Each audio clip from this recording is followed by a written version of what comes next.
I look after most of the technical stuff. So as far as this GKP project is concerned, so I look after technical stuff mostly. And as far as the management part is concerned, so that is handled by me and Pranitasan together. So Pranitasan mostly looks after the communication part. She is a bilingual expert, so she looks after the communication part. She takes care of the requirements also. So whatever the requirements are coming from the Japan team, she explains all those requirements to the team, and she and me, so we work together as far as the overall project management is concerned. Yeah. Okay. Yes. So maybe Rajesh, you can explain yourself. You can introduce yourself. Yes, Sachin. Hi, good morning. And myself is Rajesh Dhamsheti, and I am working with JM from last 12 years. So I am mainly looking into technical things. So I am mainly handling batch model in this project. Yes. Yeah, this is from and yes, we are looking forward to work together. Yeah. So Manoj, Rajesh is also associated with JIM from the beginning. So when we started JIM, Rajesh was there. And we have multiple modules in this project. So there is a web application, which is a different part, and there is a batch part also. So mainly these two modules are there, and Rajesh mostly looks after the batch part, but yes, he has the knowledge of web application also. Since these are big, these two are bigger modules. I mean, these think of these two modules as two different projects. So we have formed internal teams in our team so that people can work effectively and efficiently to handle the stuff related to both of these modules. Yes. Yeah. Yeah. Yes, Swapnil, you can go ahead. Yes, hi Manoj. Myself Swapnil Kadam. I do have total 6 years of experience. I have joined JM India as a fresher. Later that I continued with Cinecron, and later that I joined back JM before 2 years ago. So I do take care of technical stuff. I do have knowledge in batch side as well as website. Yes, yes. That's it from my side. Yes. So as far as the web part is concerned, Manoj, so Swapnil and Rajesh will give the KT from website. So functional KT will be taken care by Prendesan. And as far as the technical stuff or core-related things are concerned, so that will be taken care by Swapnil and Rajesh together. So we are planning to have a different session to explain you the technical stuff of this project. So that will be covered by Swapnil and Rajesh. As far as the web part is concerned, there is one more part which is batch part. So for batch part, we have one more member which is Vinith. So Vinith and Rajesh will explain you the batch part together. So there can be 3 different KT sessions. So initially we'll start with the functional KT. Maybe after 2 or 3 days we'll start with the. So once you people get familiar with some of the functional part of this project, gradually we'll start introducing the technical stuff as well. So we'll start with the web KT. So technical things and code related stuff from website. After a few days, then again we will introduce the batch related part as well. So that is the plan. Yeah. So Swapnil and Rajesh will take a yeah.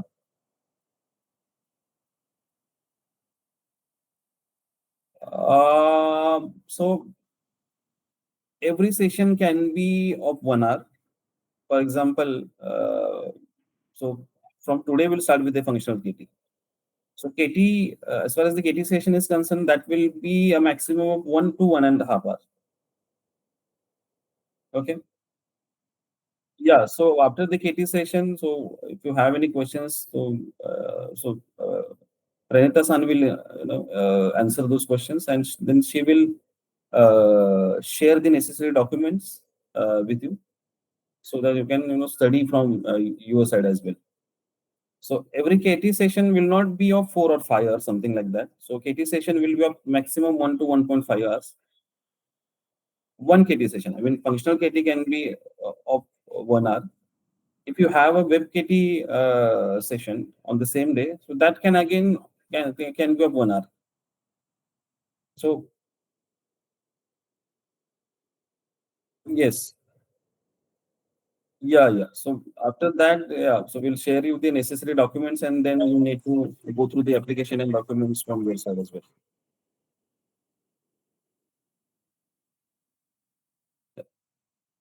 Yeah. Just give me a minute, Manoj.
Yes, sorry guys. Yeah.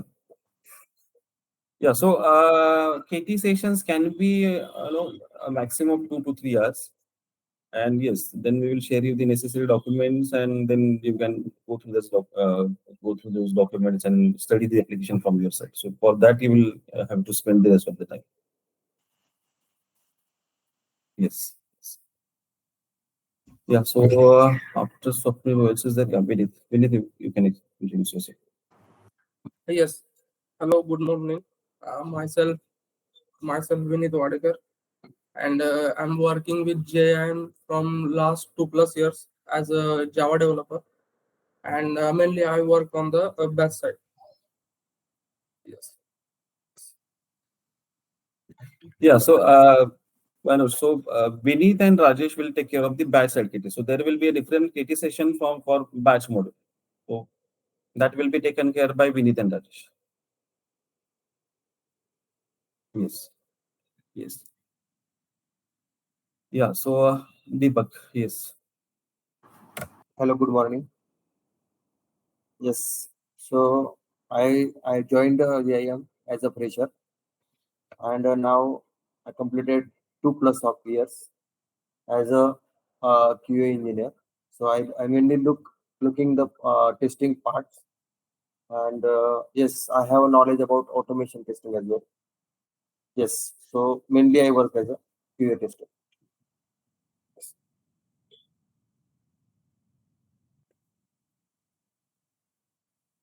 Uh, आवाज येत नाही का नीट मनोज? अच्छा. Okay. Yeah. Okay. So Deepak is one of the QA person. He's not bilingual, but yeah, he takes care of the testing, yeah, manual testing as well as some of the automation part. Yeah. Yes, Amok. Oh yes. Good morning, everyone. So my name is Amog Nanal. So I have in total of 3+ years of experience, and I'm the newest one in this team.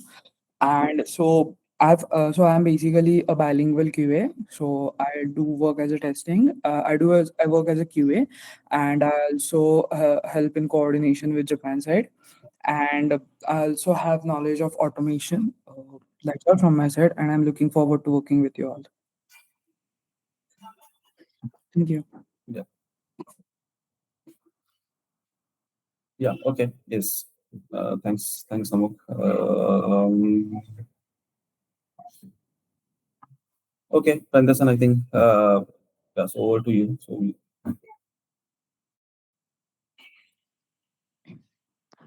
Okay.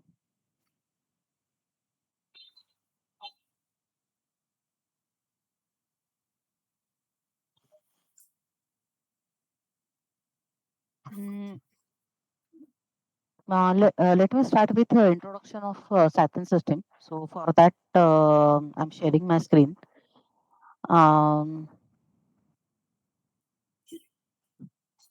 Sachin, okay, so I think our yes. other team So, members can. yes, yes. I think other people can leave the call and you can continue with the functional detailing. Yes. Yes. Yeah. So yeah, so Swapnil, Rajesh, Deepak and Amog is not required, Randasan, right? Yeah, right Good. now not required. Right now, yeah, right now not required. So Deepak, Swapnil, Amog, Rajesh, Vinit, so we all can leave the call. Yeah, thank you. Yes, thank you. Thank you. Thank you. So, Randasan, I think, so am I required or Yes. shall I? Yes, you can also. Yeah. Okay, yes, thank you. Yeah.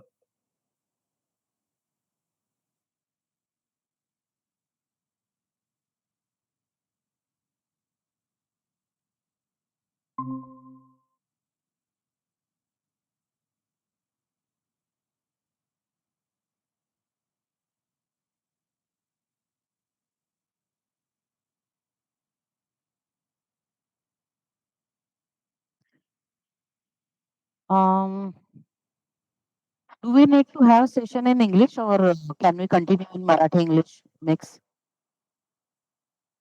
Okay. ठीक आहे. Okay. तर मी आता screen share केली आहे. तर ते एक Saturn सिस्टमची एक ओव्हरऑल ओव्हरव्ह्यू आपण म्हणू शकतो. या प्रेझेंटेशनमध्ये आहे. तर सायथेन सिस्टीम असंच या प्रोजेक्टचं सुरुवातीपासून नाव डिसाईड केलेलं आहे. पण सायथेनचा अर्थ स्कोरिंग असा आहे. तर त्यामुळे ही स्कोरिंग सिस्टीम आहे बेसिकली. जपानमध्ये ज्या काही स्कूल्समध्ये एक्झाम्स कंडक्ट केले जातात सिमिलर टू स्कॉलरशिप एक्झाम्स. तर त्या एक्झाम्सचं जे काही स्कोरिंग आहे ते ह्या सिस्टम थ्रू केलं जातं. म्हणजे स्टुडंटचे आन्सर पेपर जे आहेत त्याचं स्कोरिंग मॅन्युअली करायच्या ऐवजी सिस्टीम मधून त्याचं स्कोरिंग केलं जातं. आता ही सिस्टीम जी आहे ही सिस्टीमच 0 पासून जेमिनमध्ये डेव्हलप केली गेली. आणि ती 2012 ला ते प्रोजेक्ट मिळालं होतं. त्याच्यानंतर एक 2-1 वर्ष त्याची डेव्हलपमेंट झाली आणि त्यानंतर 2015 पासून ते लाईव्ह झालंय.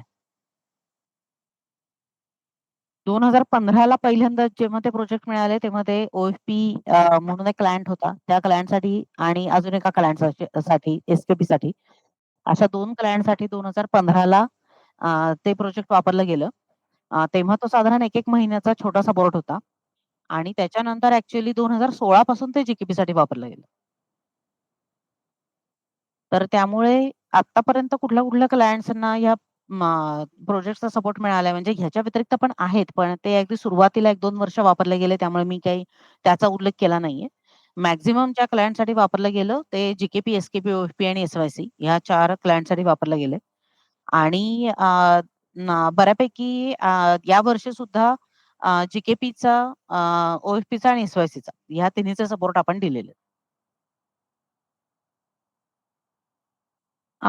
ॲक्चुअली GKPचं ग्लोबल असं काहीतरी तो म्हणजे मला GKPचा ॲज सच आम्हाला फुल फॉर्म फार आम्ही विचारायचा प्रयत्न केला होता, पण कळू शकलेलं नाहीये. पण SKP आणि OFP ह्या दोन्हीचं माहिती आहे. कारण SKP सायतामा प्रिफेक्चरमध्ये ज्या एक्झाम्स कंडक्ट केल्या जायच्या त्याच्या स्कोरिंगसाठी ती सिस्टम वापरली जात होती. त्याच्यानंतर OFP ओसाका प्रिफेक्चरसाठीचं होतं. आणि SYC हे थोडंसं वेगळं आहे. म्हणजे ते गाईडलाईन्स ज्या आहेत टीचर्ससाठी वगैरे तर त्याच्यासाठी पण ही सिस्टीम ते वापरतात. म्हणजे हे ॲक्चुअली स्टुडंटच्या आन्सर पेपरचं एनालिसिस नाहीये. ते शिदो योरियो चोस आहे. तर पण ते सॅटर्न सिस्टीम वापरतात. तर त्यामुळे एस-वाय-सी हा पण ह्या सिस्टीमसाठीचा क्लायंट आहे. आणि जी-के-पी हां, तर किती काय?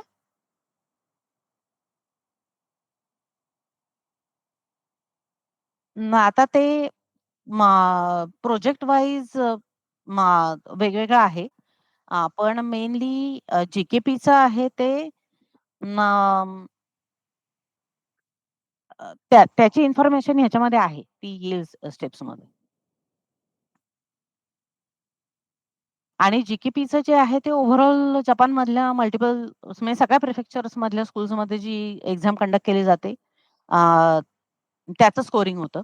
त्यामुळे जी-के-पीचा व्हॉल्यूम इतरांच्या कंपॅरिझनमध्ये 10 पट आहे. हं. School, school, school. हं. आणि त्यांचं प्रायमरीसाठी वेगळी एक्झाम आहे, सेकंडरीसाठी वेगळी एक्झाम आहे. म्हणजे प्रायमरी स्कूल, सेकंडरी स्कूल हो, कॉमन. हो. म्हणजे अक्रॉस प्रिफेक्चर किंवा अक्रॉस जपान. ही गव्हर्नमेंटची एक्झाम आहे.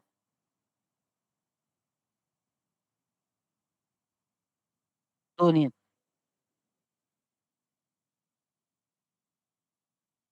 हो.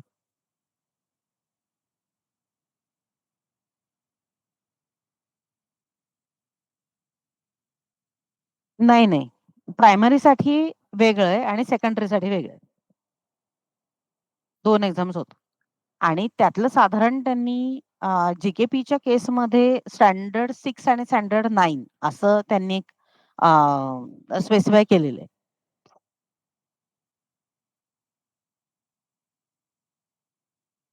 सेकंडरी. हं.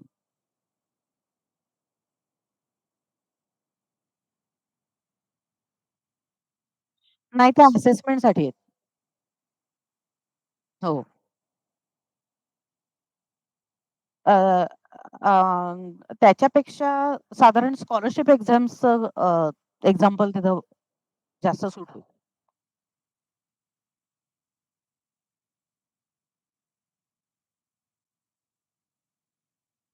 म्हणजे त्याचे प्रॉपर रिझल्ट्स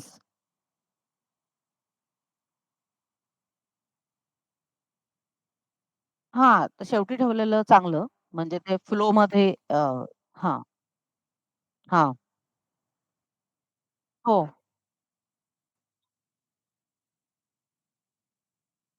ओके. म्हणजे ह्याचा जो काही रिझल्ट वगैरे आहे तो त्यांचा NHKवर वगैरे डिक्लेअर होतो, की ह्या एक्झामचा रिझल्ट लागलेला आहे, स्कूल्सना पाठवलेला आहे वगैरे.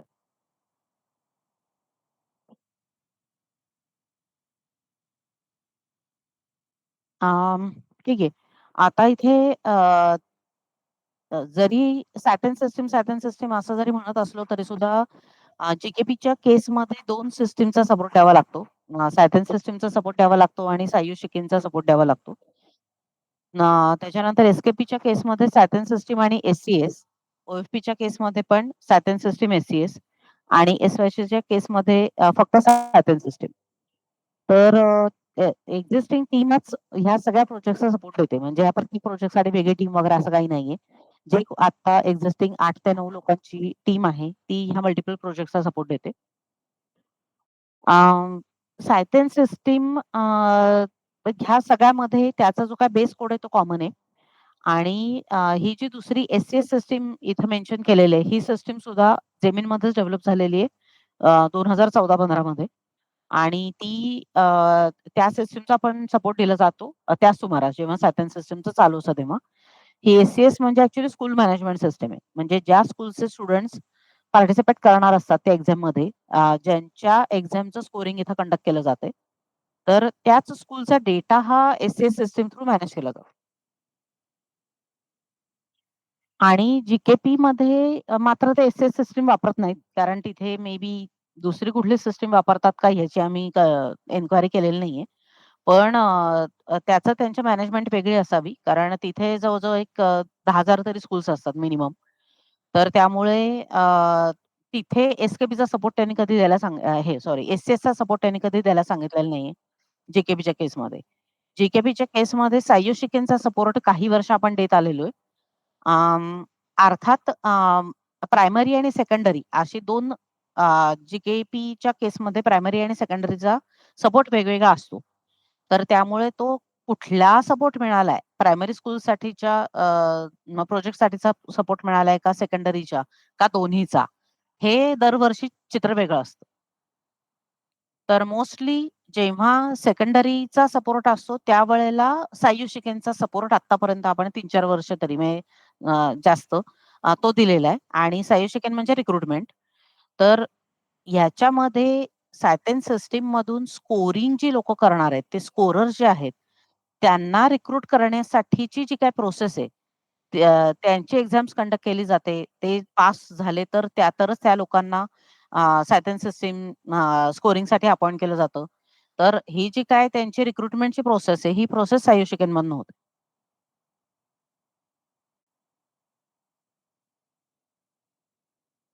हां. हो. आणि डायरेक्ट ह्या दोघांचं कनेक्शन काही नाहीये. हा इथून जो डेटा आहे तो आउटपुट म्हणून म्हणजे तो आउटपुट होतो आणि तो इनपुट म्हणून सॅटेन सिस्टमला असं आपण नाही मॅनेज करत. 2 सिस्टम्स कंप्लिटली वेगळ्या आहेत. जपान साइडला इथून सायो शिकेनमधनं त्यांना जे आउटपुट मिळते, त्याच्यामधलं लिस्ट काढून ते आपल्याला ॲज अ इनपुट सॅटेन सिस्टमला देतात. आपण तो डेटा रजिस्टर करतो.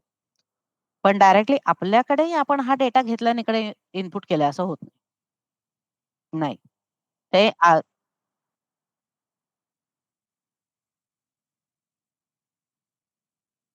हो.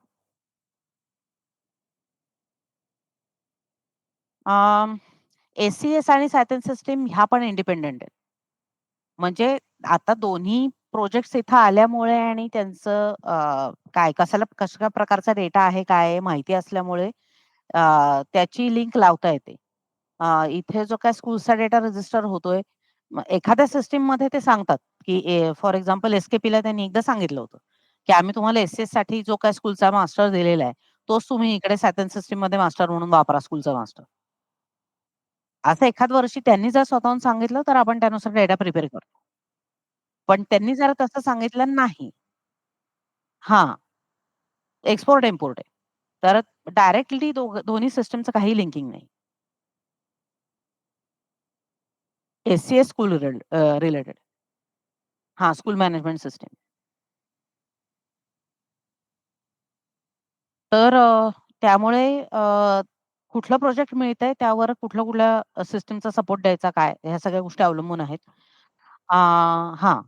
आता जेव्हा जी-के-पी म्हणतोय तेव्हा तेव्हा मेन जी काही दरवर्षी एक्झाम कंडक्ट केली जाते ती होन्जोसा एक्झाम कंडक्ट केली जाते आणि दर 2 वर्षाआड म्हणजे 2021 ला होती आणि त्याच्यानंतर 2024 ला होती. केईन पण एक्झाम असते त्यांच्याकडे. तर ती होन्चोसा झाल्यानंतर ती एक्झाम कंडक्ट केली जाते. आम्ही त्या एक्झामचा फार अर्थ जाणून घ्यायचा प्रयत्न नाही केलाय, की हे 2 पार्ट्स का आहेत वगैरे, वगैरे. पण ती एक्झाम दर 2 वर्षांनी कंडक्ट होते हे माहिती आहे. तर त्यामुळे तसं बघायला गेलं तर 4 प्रोजेक्ट्स मिळाली तर 2021 ला मिळाली होती. तर 2021 ला होन्चोसा प्रायमरी, होन्चोसा सेकंडरी, केनेन प्रायमरी आणि केनेन सेकंडरी ह्या 4ही सिस्टमचा सपोर्ट दिला होता. ह्या सगळ्यासाठीचे वेगवेगळे सर्व्हर्स होते. वेगवेगळ्या सिस्टम्स होत्या आणि त्या 4ही साठीचं जे काय सर्व्हर प्रिपरेशन पासून अ, जो काही सिस्टम साइडने सपोर्ट होता तो सगळा आणि रिझल्ट आउटपुट पर्यंत या 4ही सिस्टमचा त्यावर्षी मिळालं होतं प्रोजेक्ट. यावर्षी अ, अ, केनेन चोसा तर नव्हतं, फक्त होन्चोसा होतं. तर यावर्षी होन्चोसा आणि तेही फक्त प्रायमरी मिळालेलं होतं. सेकंडरी मिळालं नाही. म्हणजे मिळालं नाहीये. आता जी 2025 ला आहे त्याच्याबद्दल मी बोलते. तर तिथे फक्त होन्चोसा प्रायमरीचा सपोर्ट आहे.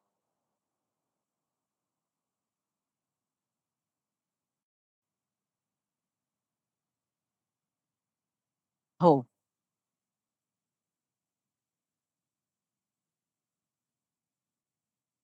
हो.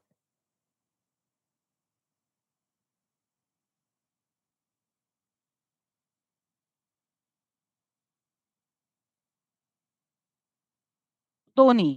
म्हणजे प्राइसिंग हा एक आहेच आहे आणि तुम्ही काय देताय सिस्टममधून. कारण दरवर्षीच्या एन्हान्समेंट्स आहेत. तुम्ही किती वेळात आउटपुट देता. म्हणजे कॉस्ट हा भाग आहेच आहे. पण कॉस्ट बरोबर क्वालिटी म्हणून तुम्ही काय प्रोव्हाईड करताय?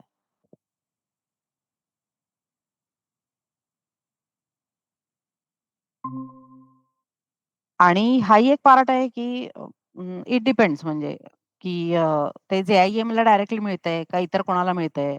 पण काही-काही केसेसमध्ये जरी ते डायरेक्ट जे-आय-एम जपानकडे नसेल तरी सुद्धा सायथन सिस्टम हीच वापरली जाते जेमिनची. वापरू शकतो.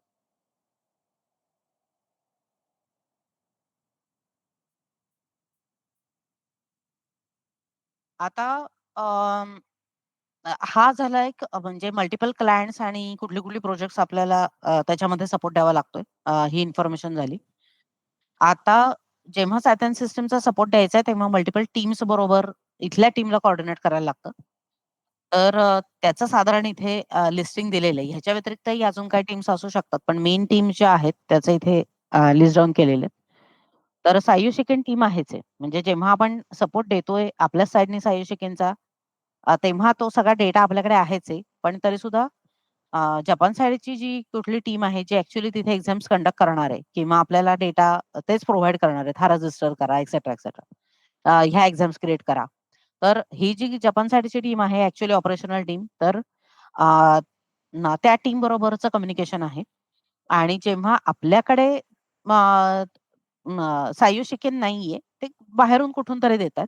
तेव्हा मग आपल्याला तो सपोर्ट नाही द्यावा लागत. फक्त त्या टीमकडनं आपल्याला युजर डेटा वगैरे ह्या गोष्टी मिळू शकतात.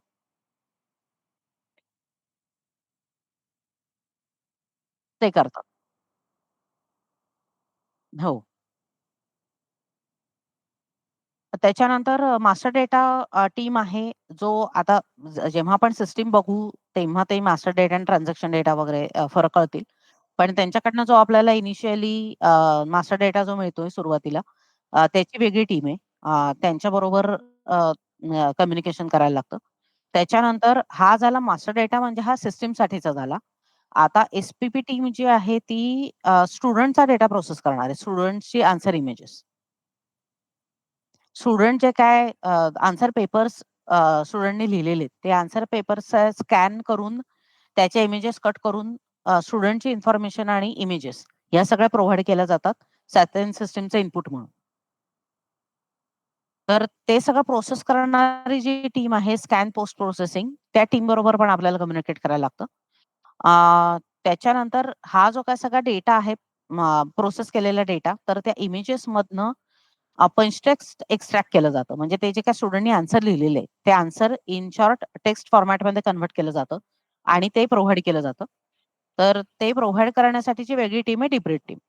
अर्थात पहिल्यापासून ह्या सगळ्या हां. नाही त्यांची बरीच आता म्हणजे कंप्लीट वेगळं प्रोजेक्ट आहे ते आणि ते लंडनला टीम असते त्यांची. म्हणजे पूर्वीची प्रोसेस म्हणजे ते स्कॅन करायची आणि सगळ्याची प्रोसेस खूप वेगळी होती. डिब्रीड टीम असं काही कन्सेप्टच नव्हती पहिली काही वर्ष. पण 2019 पासून डिब्रीड टीम इंट्रोड्यूस झालेली आहे आणि ते त्याच्यामध्ये खूप इम्प्रूव्हमेंट्स करतात दर वर्षाला.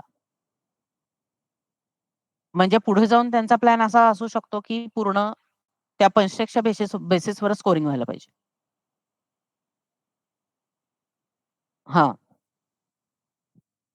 तर ती टीम आहे, ती ते सगळं पंचटेक्स्ट वगैरे प्रोव्हाईड करते. त्यामुळे त्यांच्याबरोबर कम्युनिकेशन आहे. त्याच्यानंतर समरी स्कोरिंग केलं जातं. तर ते आत्ता नुसत्या शब्दावरून कळणार नाहीये. ते नंतर जेव्हा मी एक्झाम्पल सांगेन तेव्हा एक्झॅक्ट आयडिया येईल, की ते काय करतात. तर समरी स्कोरिंगची पण वेगळी टीम असते. आणि त्याच्यानंतर ॲक्चुअल स्कोरर्स जे वेब ॲप्लिकेशन वापरून स्कोरिंग करणार आहेत, ते स्कोरर्स. तर ती स्कोरर्सची टीम आहे. आणि आता स्कोरर्सच्या टीमशी काही आपण डायरेक्ट कम्युनिकेट करत नाही. कारण ते सायमल्टेनियसली तिथे त्यांचे जे रिक्रूट केलेले स्कोरर्स आहेत ते 500, 800, 1000 म्हणजे आता जशी इम्प्रूव्हमेंट होत गेली आहे सिस्टममध्ये तसं त्यांना नंबर ऑफ स्कोरर्स कमी लागतात.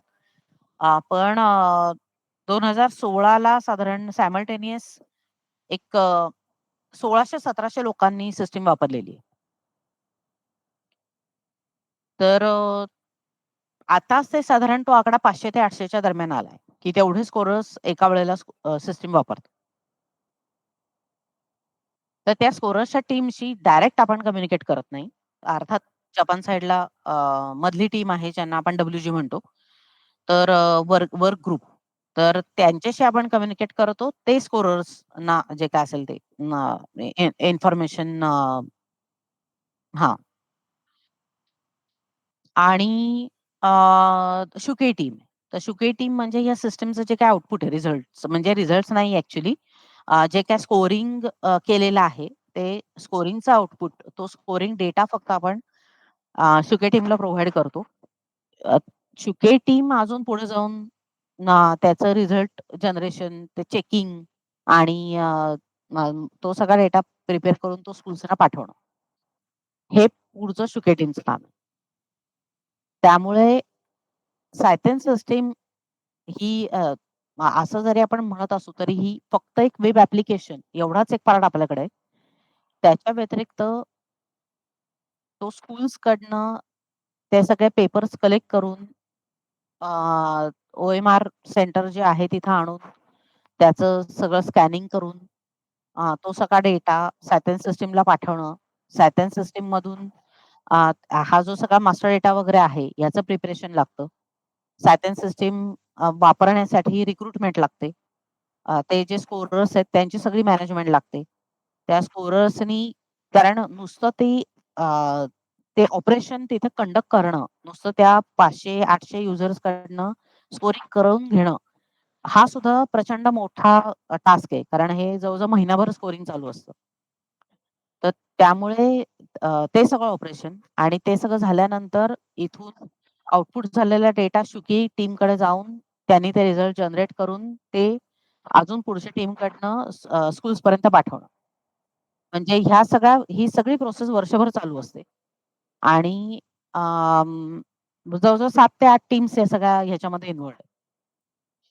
त्यामुळे हे म्हणजे त्यातला फक्त एक छोटासा पार्ट मी म्हणेन 7 टीम्सपैकी एक टीम ही इथली टीम आहे.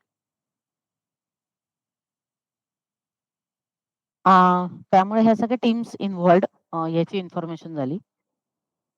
आता याच्यामध्ये जी काय बॅचेस यूज केल्या जातात, तर इथे मेन बॅचेस ह्या इथे लिस्ट डाउन केलेल्या आहेत. त्याच्या व्यतिरिक्त पण अजून काही बॅचेस आहेत. 1-2 बॅचेसच ह्यात ॲड होतील. पण मेन बॅचेस एवढ्या सगळ्या आहेत. तर त्या बॅचेसची जस्ट इथे लिस्ट दिलेली आहे. आणि ही स्कीमॅटिक डायग्राम आहे. तर ती मी वेगळी एक्सप्लेन करीन. ह्याच्यामध्ये पूर्ण फ्लो एक्सप्लेन केलेला आहे, की हे एक्झॅक्ट पूर्ण फ्लो कसा आहे सायथेन सिस्टम मधला. आता सायथेन सिस्टम म्हणजे मेन मी वेब ॲप्लिकेशन बद्दलच बोलते. तर वेब ॲप्लिकेशनमध्ये की फंक्शनॅलिटीज कुठल्या आहेत, तर स्कोरिंग स्क्रीन्स आहेत, सर्च स्क्रीन्स आहेत, रिपोर्ट्स आहेत आणि काही ॲडिशनल फीचर्स आहेत. तर मल्टिपल स्कोरिंग स्क्रीन्स आहेत. त्याच्यानंतर काही सर्च स्क्रीन्स आहेत. त्याच्यावरनं एक 3 ते 4 सर्च स्क्रीन्स आहेत. ज्याच्यावरनं ते डेटा त्यांना कुठला चेक करायचा असेल तर करू शकतात. काही रिपोर्ट्स जसं रिक्वायरमेंट येत गेली तसं काही रिपोर्ट्स त्यांना क्रिएट करून दिलेले आहेत. ते डाउनलोड करून करू शकतात. आणि त्याच्या व्यतिरिक्त ह्या ॲडिशनल काही फंक्शनॅलिटीज आहेत. ते मॅन्युअल्स अपलोड करायचे असतात. मास्टर डेटा अपडेट करू शकतो, पासवर्ड रिसेट करू शकतो. तर अशा काही फंक्शनॅलिटीज ह्याच्यामध्ये आहेत.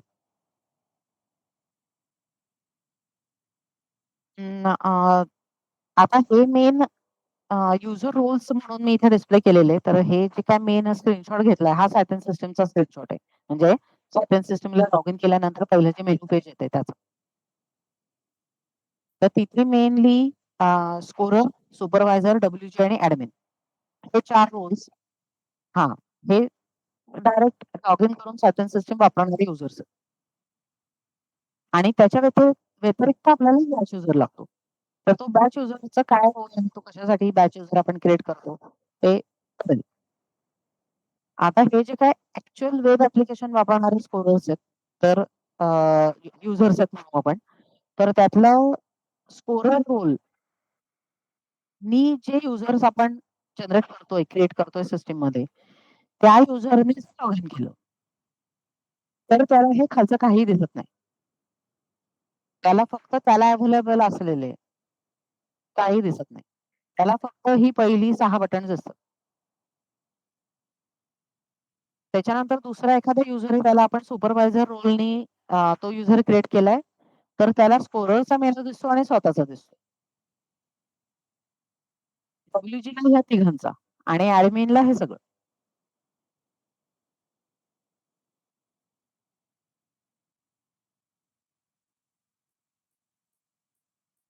हा फक्त बॅचेसचे ऑपरेशन्स. हा काही नाही. म्हणजे बॅच युजरनी लॉग इन करून सिस्टीम वापरायची ही कन्सेप्टच नाहीये. ते पुढची हळूहळू कळेल तेव्हा बॅच युजरचा रोल कळेल. बॅच युजर नक्की कुठे वापरतो. हो म्हणजे नाही आता कसं आहे, म्हणजे मास्टर डेटा आणि तिथली मॅनेजमेंट, स्कोरर्सची मॅनेजमेंट. WGचा पण तिथे एक 20 जणांचा ग्रुप असतो. जेव्हा स्कोरिंग इम्प्लिमेंट होतं ऍक्च्युअली, तेव्हा तेव्हा तिथे सब्जेक्ट वाईज एक्सपर्ट्स आहेत. कारण ह्या सिस्टीम मध्ये ज्या काही एक्झाम्स कंडक्ट केल्या जातात किंवा त्याचं एक्झामचं स्कोरिंग केलं जातंय, ते मल्टिपल सब्जेक्ट साठीच्या एक्झाम्स. तर त्यामुळे सब्जेक्ट एक्सपर्ट पण लागतात. त्या स्कोरर्सना गाईड करण्यासाठी सुद्धा आणि कशा प्रकारे स्कोरिंग करायचंय, ही सिस्टीम कशी वापरायची, अगदी छोट्या छोट्या गोष्टीपर्यंत की मल्टिपल क्वेश्चन्स आहेत. म्हणजे क्वेश्चन पेपर समोर धरला तर त्यातला क्वेश्चन नंबर 1 आहे. हे क्वेश्चन नंबर 1 चा क्वेश्चन हा आहे आणि त्याची अपेक्षित आन्सर्स ही आहेत. स्टुडंट्स वेगळ्या प्रकारे आहे.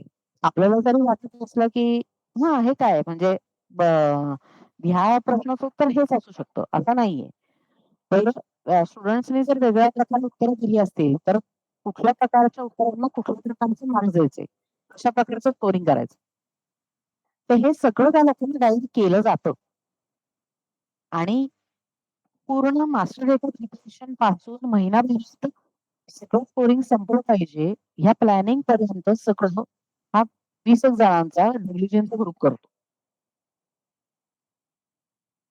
हा बऱ्यापैकी त्यांचा इंटरनल ग्रुप आहे असं म्हटलं तरी चालेल, JIM जपानचा. आणि स्कोरर्स जे आहेत ते हायर गेलेले आहेत बाहेरून. इंटरनल ग्रुप आहे. हां. मग त्यांना माहिती की ह्या सिस्टमवर काम करायचं. हं.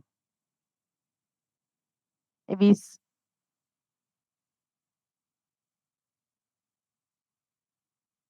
हो. कारण जेव्हा त्यांना त्यांचं पूर्ण सगळ्याच काय फिक्स प्लॅन असतो. ह्या दिवसाला आमचं स्कोरिंग सुरू होतंय आणि ह्या दिवसाला आमचं संपतंय. अगदी हार्डली कधी तर एखाद दिवस इकडे-तिकडे होतो. पण तरी नाहीच.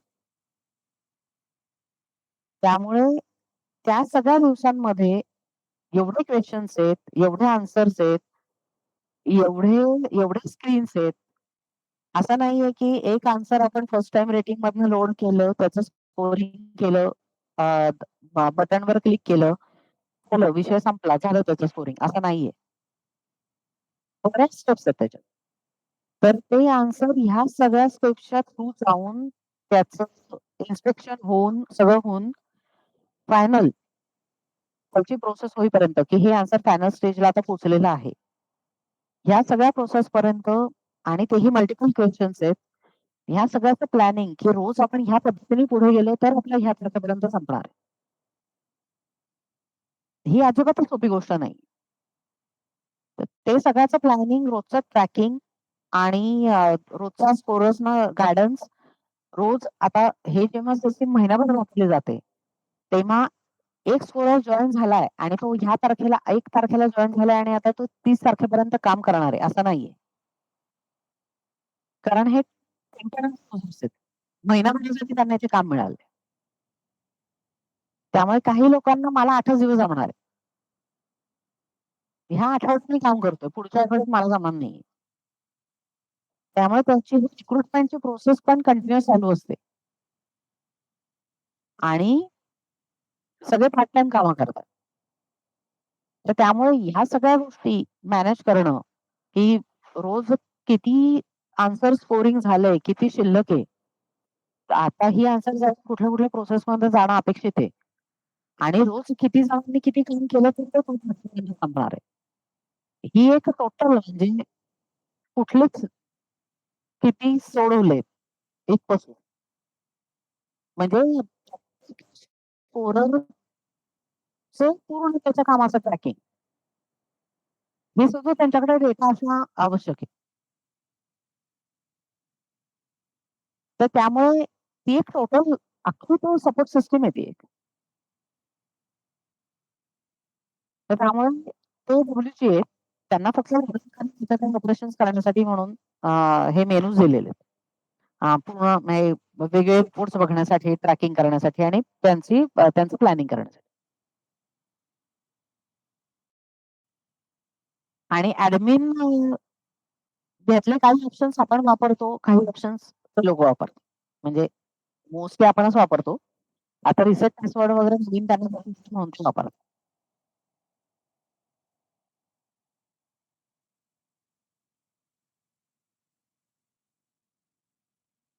आहे, आहे. दोघांनाही आहे.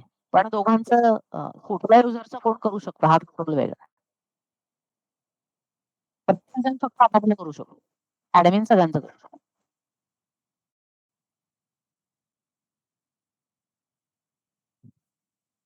प्रत्येक जण आपापलं करतो त्याची लिंक इथे आहे. आणि कोणाचंही करू शकायची लिंक इथे आहे, जी फक्त ॲडमिनने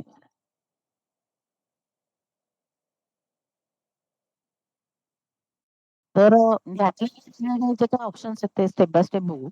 आता ही पहिली झाली फक्त मेनू स्क्रीन.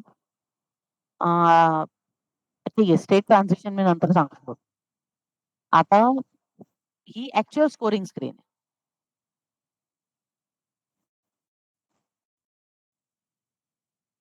हा क्वेशन नंबर आहे. हां, हा क्वेशन नंबर आहे. ह्या क्वेशन म्हणजे हा जो स्टुडंट आहे, ह्या स्टुडंटचा ह्या क्वेशनचं हे आन्सर आहे. त्याने स्वतः लिहिलेलं. नाही, क्वेशन इथे लिहिलेला नसतो.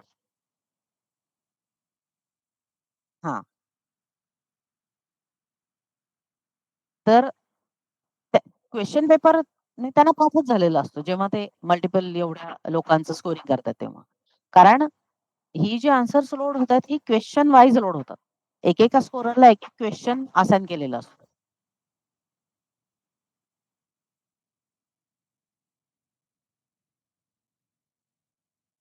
हां. तर असतील त्यातले काही स्कोरर्स असतील ज्यांना पूर्णच्या पूर्ण, की ठीक आहे आज क्वेशन नंबर 9 केलाय, उद्या 10 करा, परवा 11 करा, असं करून सगळा क्वेशन त्यांच्याकडनं करून घेतला. असं होतही असेल. पण शक्यतोवर एकेका ह्याला एक-एक क्वेशन असाइन केलेला असतो, एकेका स्कोररला. त्याच्यामुळे त्यांना क्वेशन माहितीच असतो. त्यांना फक्त फटाफट आन्सरच बघत एनालिसिस करत जायचं असतं. आता हे जे काही आन्सर इमेज इथं लोड झालेली आहे, त्या इमेजच्या बेसिसवर त्या स्टुडंटनी काय आन्सर लिहिलंय, त्यानुसार इथे चेक पॉइंट्स आहेत. ते चेक पॉइंट्स सिलेक्ट करायचे, रेटिंगवर क्लिक करायचं.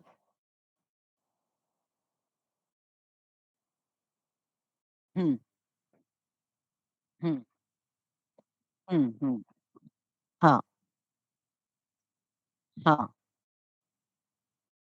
तर त्या आन्सर जे काय लिहिलंय, त्याला योग्य चेक पॉइंट सिलेक्ट करायचं, रेटिंगवर क्लिक करायचं. तिथं ग्रेड येते, पॉपअप म्हणून. तिथे ओके म्हणायचं. पुढचा आन्सर लोड होतो. त्यांना इथून बाहेर पण पडायचं नाहीये. एका पाठोपाठ एक पुढचे आन्सर सोडत जाणार आहे. त्यांना आन्सर वाचायचे, रेटिंग चेक पॉइंट सिलेक्ट करायचे, रेटिंगवर क्लिक करायचं. आन्सर वाचायचं, चेक पॉइंट सिलेक्ट करायचं, रेटिंगवर क्लिक करायचं. एखादा कळलंच नाही. हां. Scan image. Scan image.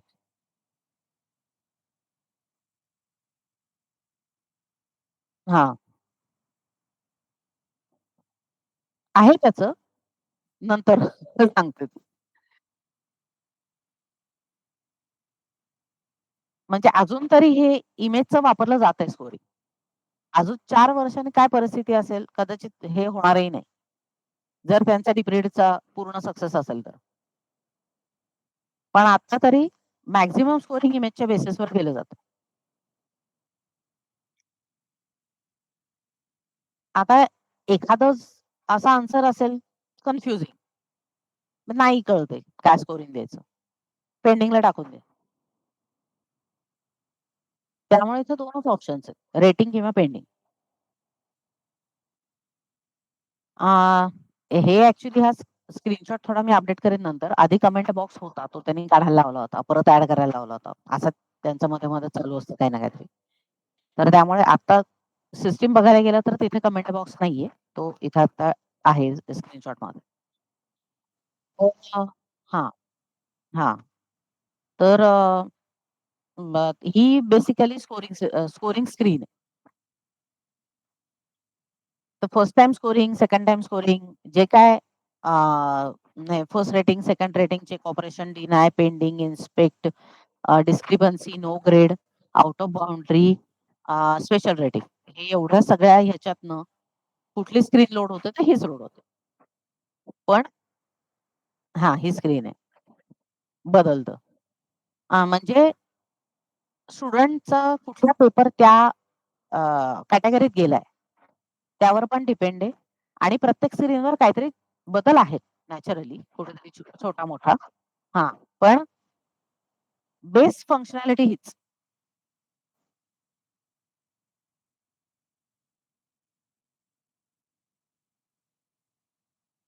तसं बघायला गेलं तर नाही, काहीच नाही. त्याचा पर्पज असा आहे, की एका स्कोररने लॉग इन केलं, एका स्टुडंटचं आन्सर लोड झालं. मी त्याला चेक पॉइंट दिला 5 आणि रेटिंगवर क्लिक केलं, ग्रेड 1 आली. म्हणजे स्कोरिंग संपलं, असं नाहीये. तेच आन्सर दुसऱ्या कुठल्यातरी रेटरला लोड होणार आहे.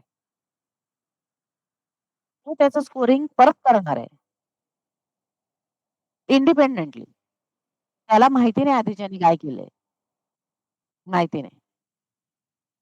तो स्वतःच हे करणार, रेटिंग करणार.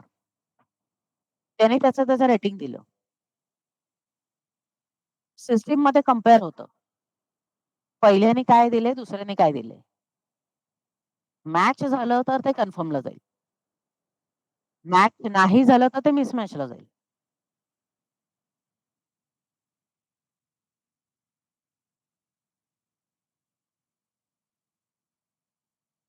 हे स्कोरिंग स्क्रीन आहे.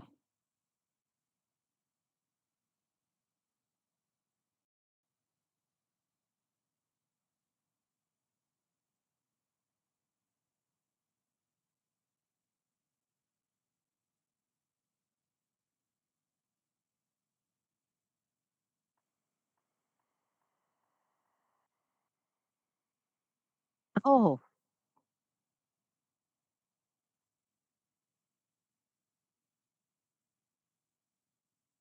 नाही सिस्टमकडनं. रँडम लोड होतात. एकदा त्या स्कोररला क्वेश्चन असाइन केला. आपण जर ट्रान्झॅक्शनमध्ये ह्या क्वेश्चनचा डेटा अशी क्वेरी टाकली, रेकॉर्ड्स ह्या क्वेश्चनचे रेकॉर्ड्स. तर ती जी-के-बीसाठी लाखात आहेत. त्या लाखापैकी कुठलं तरी एक रेकॉर्ड लोड होणार. ज्यांनी लॉग इन केले त्याला. कारण सायमल्टेनियस 500 लोकं लॉग इन करतायत.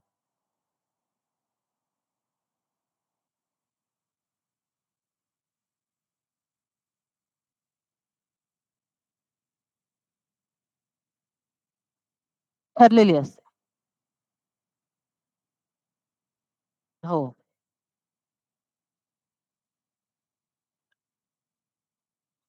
तर आता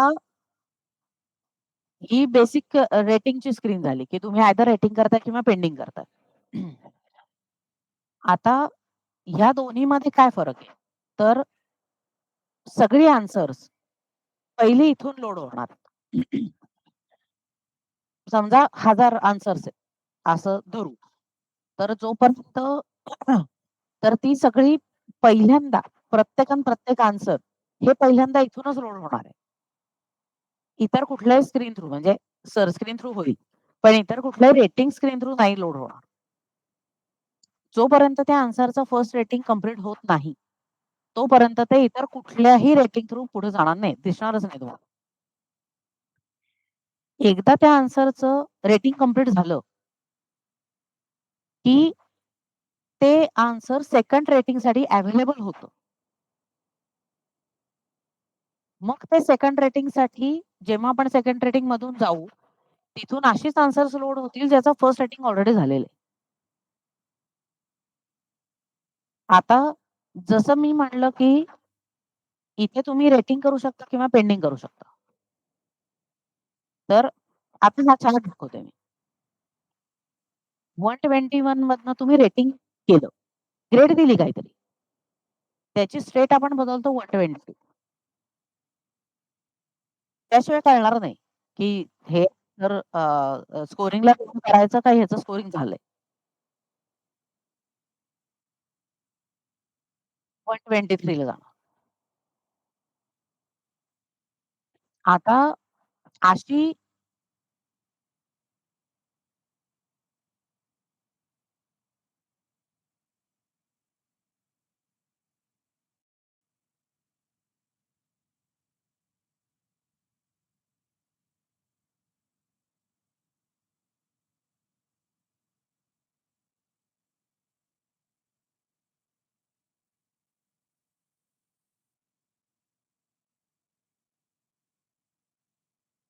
हं.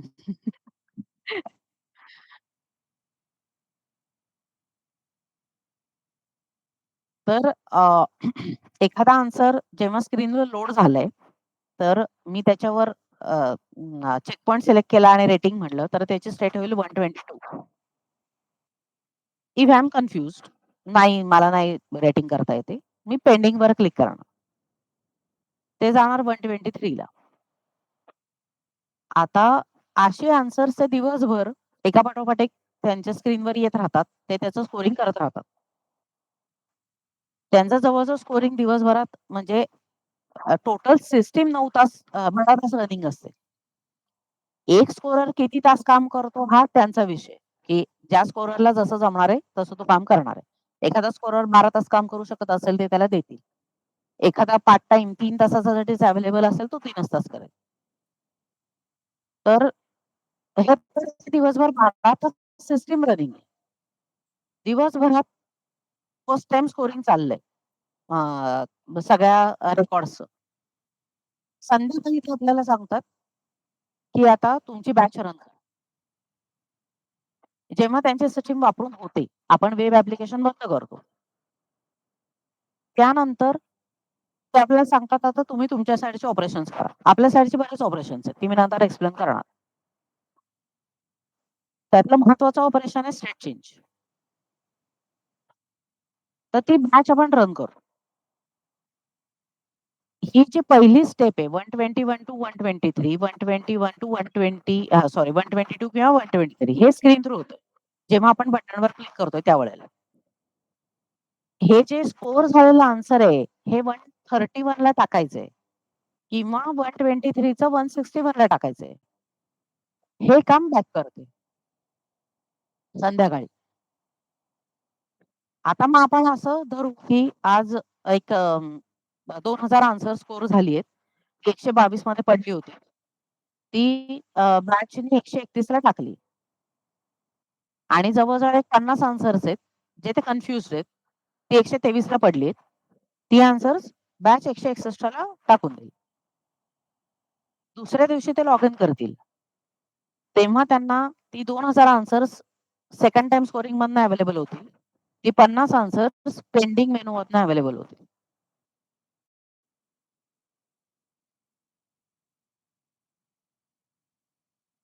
हा सांगते. तर त्यामुळे मी आता म्हणलं तसं की दुसऱ्या दिवशी सकाळी त्यांना 2000 आन्सर्स इथून पण अवेलेबल होते. इथे असणारच आहेत शिल्लक. कारण फर्स्ट टाइम रेटिंग संपलं असं मी म्हणलेलं नाही. त्या दिवशीचं काम 2000 आन्सर स्कोर केले फर्स्ट टाइम रेटिंग मध्ये. पुढची फर्स्ट टाइम रेटिंगला येणारच आहेत. जोपर्यंत ती आन्सर सगळे संपत नाहीत. 1 लाख असतील समजा. तर ती 1 लाख जोपर्यंत संपत नाही तोपर्यंत फर्स्ट टाइम रेटिंग मधनं आन्सर सोडून होतच राहणार आहेत. पण त्यातली जी फर्स्ट टाइम रेटिंग पहिल्या दिवशी झाली ती आपण सेकंड टाइम रेटिंगला टाकून ठेवू. ते तिथूनही त्या 2000चं पुढचं स्कोरिंग करू शकतात. जी काय आता पेंडिंगला पाहिजे होती 50 ती दुसऱ्या कोणाला तरी त्यांना सांगायला लागणार आहे करायला. ते इथं पेंडिंग स्क्रिप्ट रेटिंग मधनं लोड होते. ते सुपरवायझरला सांगतील म्हणजे तू दाखवलाय स्कोरर मेनूला पण स्कोरर मेनू असं काही हे नाहीये की 500 लोक स्कोरिंग करतायत तर सगळे एकाच लेव्हलला आहेत असा त्याचा अर्थ होत नाही. त्यातले काही जण असतात त्यांना व्यवस्थित ते म्हणजे त्यांच्या त्या सब्जेक्टचं त्यांना नॉलेज किती आहे त्यावर अवलंबून आहे. त्यातले काही लोक असतील ते चांगल्या प्रकारे स्कोरिंग करतात. कॉम्प्लिकेटेड आन्सर्स असतील तरी व्यवस्थित स्कोरिंग देतात. त्यांना ते असं करू शकतात. तुम्ही आज आता पेंडिंगचं स्कोरिंग करा. नॉर्मल स्कोररला कळलेलं नाहीये पण तुम्ही करू शकता. नाही. येस. येस. हां. येस. आता मग जो स्कोरर आहे तो तिथे जाऊन पेंडिंगला जाऊन करू शकत नाही का? त्याला सांगितलं नाहीये तरी. करू शकतो तो. पण शेवटी ते जॅपनीज लोक त्यामुळे त्यांना जे काही टास्क असाइन केले तेवढंच ते करतात. हां. आता ह्याच्यामध्ये ते जे क्वेश्चन्स आहेत, त्या क्वेश्चन्सचे बरेच टाइप्स आहेत. शॉर्ट टाइपचे क्वेश्चन्स आहेत, लॉंग टाइपचे क्वेश्चन्स आहेत. मेन हे 2 टाइप्स आहेत. तर शॉर्ट टाइपचे जे क्वेश्चन्स आहेत, म्हणजे काहीतरी एक छोटं-छोटं आन्सर लिहायचंय. ते फर्स्ट टाइम स्कोरिंग आणि सेकंड टाइम स्कोरिंग होतं त्याचं. लॉंग टाइपचे जे आन्सर्स आहेत. पॅराग्राफ लिहायचंय. त्याचा फर्स्ट टाइम रेटिंग होतं आणि चेक ऑपरेशन होतं. चेक ऑपरेशन होतं.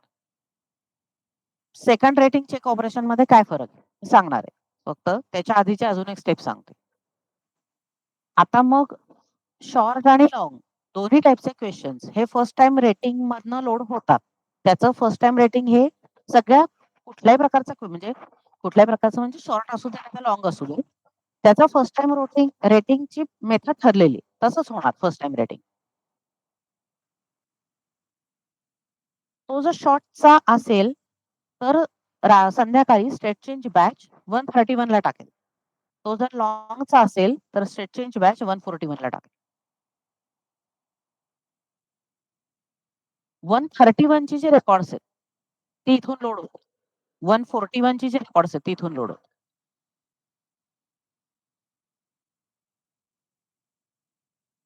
नाही मास्टर डेटा सगळं डिफाईन्ड आहे. आता मास्टर डेटा हा विषय निघालाय. क्वेश्चन कुठला आहे? हा 9 नंबरचा क्वेश्चन आहे.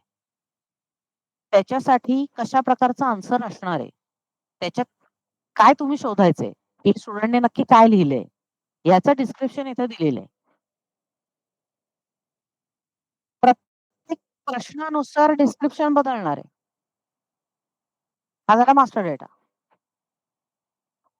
त्यामुळे हे जे काही चेक पॉइंट्स आहेत हा मास्टर डेटा आहे.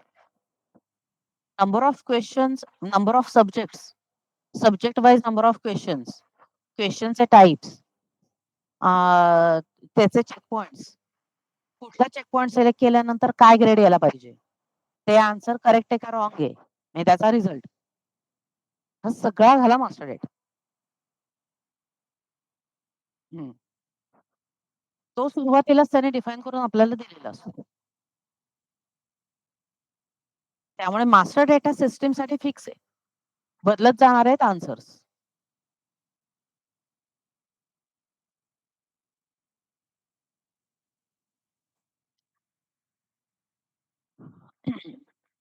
तर आता फर्स्ट टाइम रेटिंग मधनं काही आन्सर्स इकडे गेली. मग ती 131 ला आली. 131 ला शॉर्टची गेली, 141 ला लॉंगची गेली. सेकंड टाइम रेटिंग मधनं काय करतोय आपण? परत तेच करतात, ते स्कोरिंगच करतात. जेव्हा एखादा स्कोरर एखाद्या स्टुडंटचं आन्सरचं स्कोरिंग फर्स्ट टाइम रेटिंग मधनं करतो, तेव्हा त्याला ते सेकंड टाइम रेटिंग मधनं लोड होत नाही. दुसऱ्या लोड होतं. म्हणजे हे आपण ज्याला पीअर रिव्ह्यू म्हणू शकतो त्या टाईपच, म्हणजे पण रिव्ह्यू नाही अर्थात हा. एकमेकांना ती आन्सर्स लोड होतात आणि ते त्याचं स्कोरिंग करतात. दोघांनाही माहिती नाही. हा. आता मग हा जो म्हणजे ज्याला हे सेकंड टाइम मधनं लोड झालंय त्याने त्याचं स्कोरिंग केलं, ते 132 ला गेलं वेब थ्रू. त्याला ते परत पेंडिंगला टाकावं असं वाटलं, ते 133 ला जाईल. पण हा, आता त्याने स्कोरिंग केलंय. संध्याकाळी बॅच रन केली. 122 ला ग्रेड पडलीये. ग्रेड 2 पडलीये. 132 ला ग्रेड पडलीये. ग्रेड समजा 2च पडलीये. तर ते आन्सर जाईल 500. कन्फर्म. अदरवाईज इकडं जाईल 171.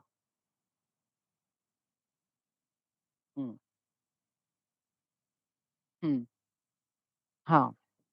म्हणजे आता ग्रेड मिसमॅच झालं. इथे डिस्क्रिपन्सी रेटिंगचा मेनू तिथून ते आन्सर लोड होतं. सुपरवायझरला. दोघांनी वेगवेगळं स्कोरिंग केले. यातलं करेक्ट स्कोरिंग कुठलं तुम्ही ठरवा.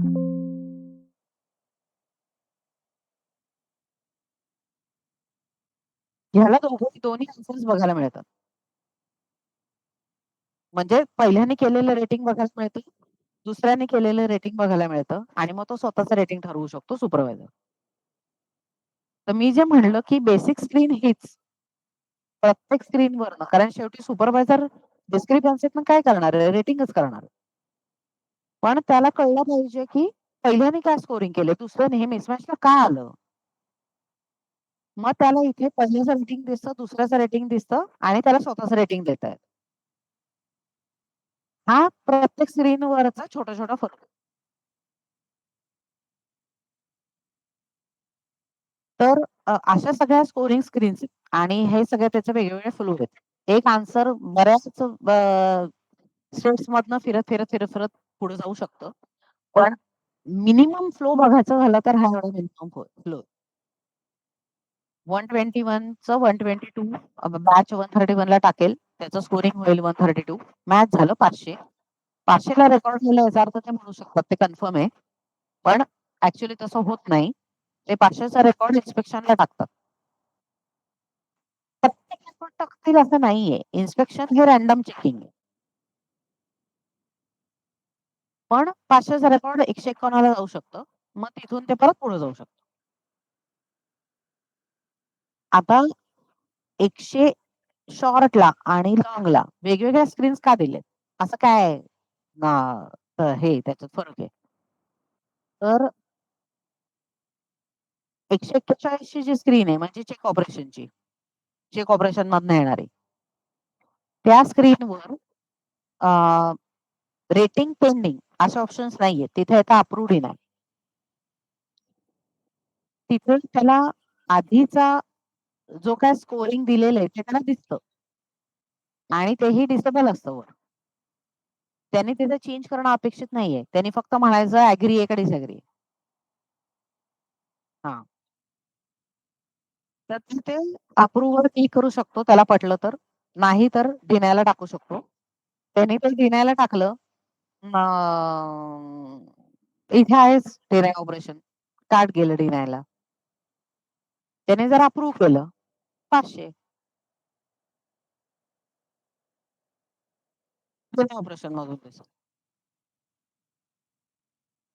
त्यामुळे ते स्कोरर्सना जेव्हा सगळं ते असाइन करतात, की आज ह्या स्कोरर्सनी ह्या स्क्रीनवर काम करायचंय, हे स्कोरिंग करायचंय.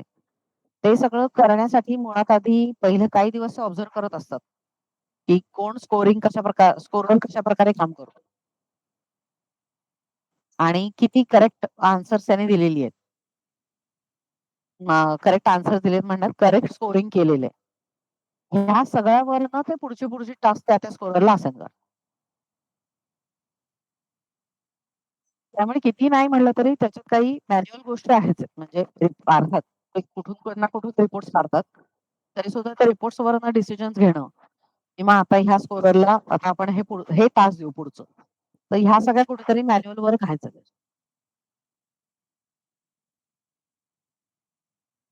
तर ह्यातले आता बाकीचे एक inspect operation, out of boundary वगैरे ते स्टेप बाय स्टेप बघू. तर ह्या मल्टिपल स्कोरिंग स्क्रीन्स आहेत. तसंच काही सर्च स्क्रीन्स आहेत. तर ह्या ज्या सर्च स्क्रीन्स आहेत त्याचं हे एक एक्झाम्पल आहे. की म्हणजे इथं script search and rating, force rating आणि सेक्टिव्ह इन्स्पेक्शन अशा 4 सर्च स्क्रीन्स आहेत. त्याच्यावर वेगवेगळे सर्च क्रायटेरिया आपण देऊ शकतो आणि मग त्या क्रायटेरियाला पास होणारे रेकॉर्ड्स आपण लोड करू शकतो. तर त्याचं मी आता सगळे डिटेल्स नाही सांगत, कारण जोपर्यंत मल्टिपल फील्ड्स आणि अजून काय काय आहे ते कळत नाही, तोपर्यंत इथं सर्च क्रायटेरिया काय आहेत हे पण अवघड आहे. ही एक स्क्रीन एवढ्यासाठी इथं हे केली आहे, की ही थोडीशी वेगळ्या प्रकारची स्कोरिंग स्क्रीन आहे. ही थोडीशी अप्रूव्ह घेण्याची स्कोरिंग स्क्रीन आहे. त्यांना पण ज्यांनी first time scoring, second time scoring हे सगळं केलंय, ज्यांना चेक पॉइंट्स वगैरे सगळं माहिती आहे. तर आपण इथे असं करतो, की फॉर एक्झाम्पल ग्रेड 9 म्हणजे ज्याला आपण की करेक्ट आन्सर आहे ग्रेड 1, रॉंग आन्सर आहे ग्रेड 99 असं त्यांचा मास्टर डेटा आहे तो. तर त्यामुळे मास्टर डेटा त्यानुसार त्यांना माहिती असतं, कुठल्या ग्रेडसाठी कुठल्या प्रकारचे आन्सर्स असतील. तर आपण ग्रेड आन्सर्स लोड करायला त्याचा मेनू दिलेला आहे. तर तिथून ते ग्रेड सिलेक्ट करतात. त्या ग्रेडची आन्सर्स लोड होतात. ती सगळी इथे ऍट अ टाइम मॅट्रिक्स दिसतो. ते मॅट्रिक्स डिफाईन करतात. मास्टर डेटा आहे, की कुठल्या क्वेश्चनसाठी किती साईजचा मॅट्रिक्स पाहिजे. इथं तो 2x4 चा आहे. 2 रोज आणि 4 कॉलम्स. तर हे मास्टर डेटामध्ये डिफाईन करतात त्या इमेजच्या साईजनुसार. आन्सरचं जे इमेज आहे त्याच्या साईजनुसार. आता इथे 99 ग्रेडची 4 झाली. त्यांना जर असं 8 लोड झालेत आन्सर्स. तर त्यांना असं वाटतं की या 8 आन्सर्ससाठी 99 ग्रेड ही बरोबर आहे. हां, थोडंसं इथे कन्फ्युजन होतंय. ही मी सर्च स्क्रीनचं लोड केलंय. तर अशीच सेम इन्स्पेक्शनची पण स्क्रीन आहे. तर तिथे थोडी बटन्स वेगळी आहेत. एवढंच. इथे आता प्रिव्हियस नेक्स्ट म्हणजे तुम्ही बघू शकता, की 99 ग्रेड मधले आन्सर्स कशा प्रकारचे आहेत. हे तुम्हाला बघायचं असेल तर तुम्ही बघू शकता. त्याच्याऐवजी त्या स्क्रीनवर इथे सबमिटचं बटन आहे. तर तुम्हाला जर सगळी ओके वाटली, हे तुम्ही इन्स्पेक्शन करताय. तर त्यामुळे तुम्हाला जर वाटलं 99 ग्रेडसाठी ही अशा प्रकारची आन्सर्स दिलेली आहेत. बरोबर स्कोरिंग झालेलं आहे. तर तुम्ही डायरेक्टली सबमिटवर क्लिक करायचं. जर तुम्हाला वाटलं की हां, नाही. नुसतं क्लिक करायचं. आता जर तुम्हाला असं वाटलं की इथे 99 ग्रेड म्हणलीये, हे ब्लँक आहे. ब्लँकला 99 ग्रेड बरोबर नाहीये. ब्लँकला अजून एक वेगळी ग्रेड आहे. कारण ब्लँक आन्सर देणं आणि चुकीचं आन्सर देणं यात फरक आहे. तर इथे हे 99 मध्ये बसत नाहीये. इथं ग्रेड वेगळी द्यायला पाहिजे होती. मग हा चेकबॉक्स सिलेक्ट करा. बाकीचे तसंच राहू देत. बटनवर क्लिक करा. बाकीचे सगळे अप्रूव्ह मध्ये जातील. हा एक जो आहे हा डिनाय मध्ये जाईल. एकच डिनाय होणार. 99 मॅचिंग नाहीये. त्याला ग्रेड वेगळी आहे. ब्लँक साठीची ग्रेड आहे 0. तीच द्यायला पाहिजे. म्हणजे माहिती असते ना. नाही, हे इन्स्पेक्शनला जो येतो त्याला त्याला माहिती असतंच. आता आम्हाला पण माहिती आहे सिस्टम वापरून. कारण इथे सुरुवातीला लिहिलंय मूव्ह करतो. ही 0 जी आहे check point 0 check point select केल्यानंतर ग्रेड 0च येते. तर त्यामुळे हे जो काम करतोय त्याला ते माहिती आहे. हां. नाही. इथून नाही. नाही. इथे तो डिनाय करतोय. इथे फक्त डिनाय करतो. मग ते डिनायला जातं पुढे आणि मग डिनाय मधनं ते लोड होतं. त्याला ते बघावं लागतं, की ह्याला का डिनाय केलंय? डिनाय मधनं तो परत नवीन स्कोरिंग देऊ शकतो. तिथे जाऊन तो मग त्याला 0 चेक पॉइंट सिलेक्ट करेल आणि 0 ग्रेड देईल.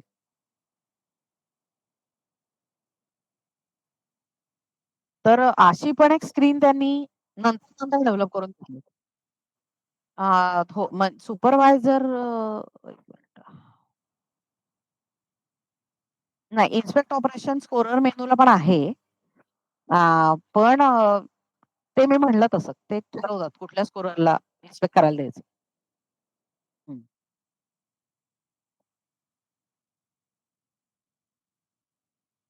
आणि थोडं कसं आहे, हे जे इन्स्पेक्शनला रेकॉर्ड्स येतात, ही अशी जनरल नाहीये.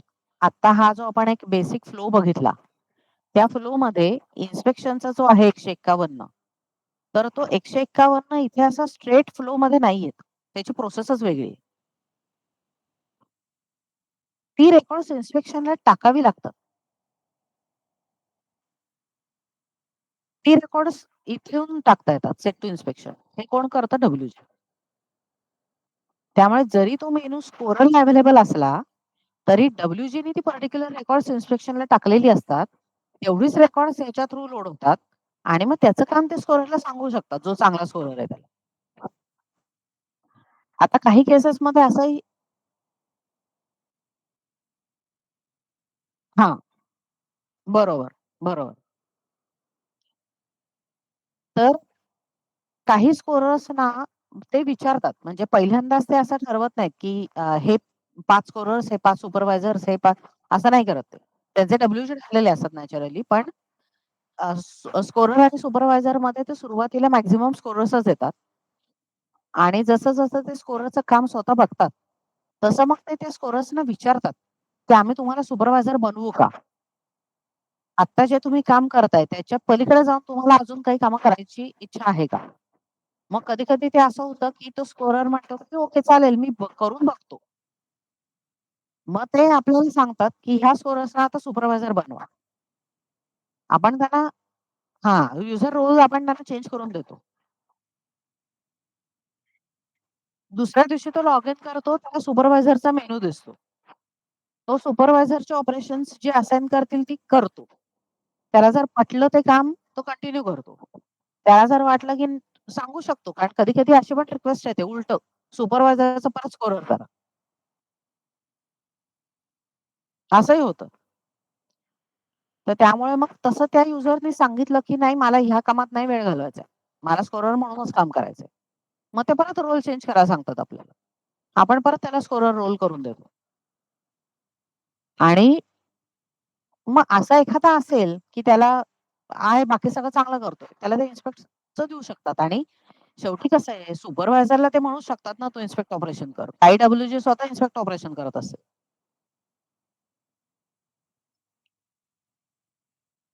तर हे मेनली रेटिंगचं झालं. त्याच्यानंतर हे सर्च स्क्रीन झाली. ते आपण वेगळे डिस्कस करू. आपण करू ॲडमिन. त्यानंतर मल्टी इमेज म्हणजे ॲट अ टाईम तुम्ही जास्त आन्सर्सचं स्कोरिंग करू शकता इथून. अ, हो. त्यानुसार तेच मास्टर डेटा देतात आपल्याला. हो, हो. ते आपल्याला सांगतात ते आपल्याला सांगतात मॅट्रिक्स, की ह्या क्वेशनसाठी 2/4 ह्या क्वेशनसाठी 4/4 ह्या क्वेशनसाठी 1/4 तर ते हाईट जास्त असेल, तर मग फक्त उभंच दिसेल असं. तर त्यामुळे हां, एकाखाली एक. म्हणजे 4/1 करतील ते. 4 रोज आणि एकच कॉलम.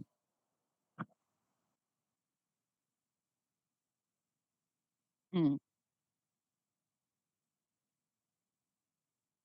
हो, हो.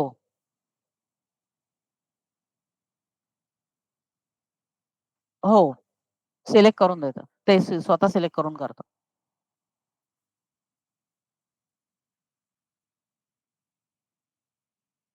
नाही, नाही. साधारण जी-के-पीला सिस्टम वाईज बदलतं. एक 4-5 ग्रेड्स असतात.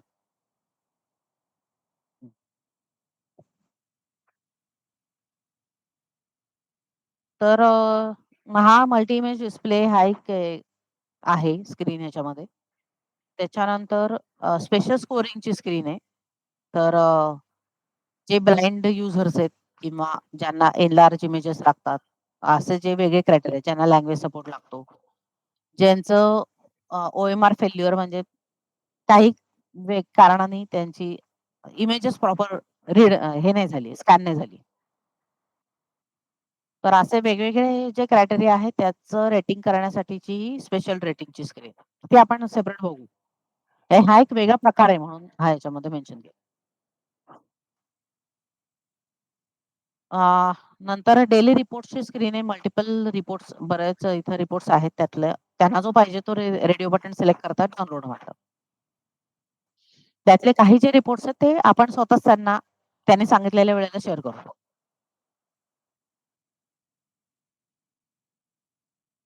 प्रोग्रेस रिपोर्ट हा पण एक आहे ज्याच्यावरनं ते रिपोर्ट डाउनलोड पण करता येतात त्यांना, नाही असं नाही. पण मेनली बघण्यासाठी ते याचा वापर करतात. हां, की इथं क्वेशन नंबर 1 ते 14 आहे. त्याच्यामध्ये टोटल आन्सर्स एवढे अवेलेबल आहेत. त्यातली फायनल 500 ला किती पोहोचली आहेत. First time scoring first time स्कोरिंगमध्ये एवढी आहेत. सेकंड टाईम स्कोरिंगमध्ये एवढी आहेत. असं करत तो स्क्रोल करून पुढे ते बघू शकतो. हां.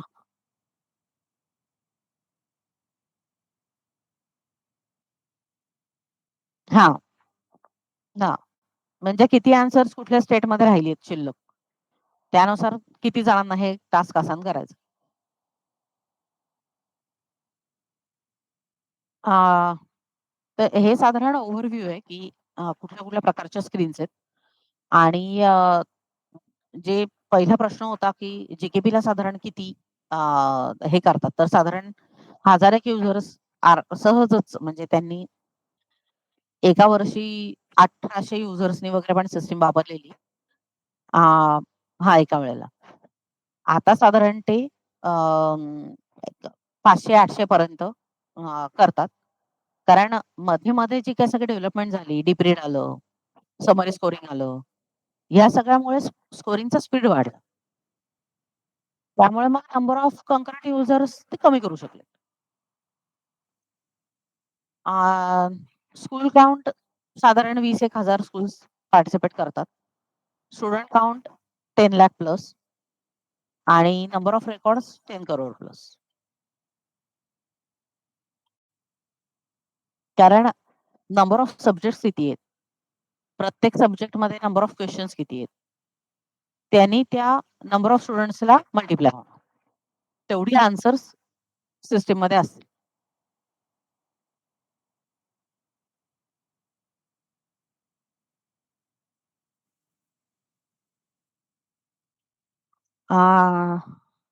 ठीक आहे. हा साधारण एक ह्याचं ओव्हरव्ह्यू होता. तर आत्ता हे स्कीमॅटिक डायग्राम सांगायची असेल तर मी सांगू शकते. अदरवाईज आपण उद्या बघू शकतो.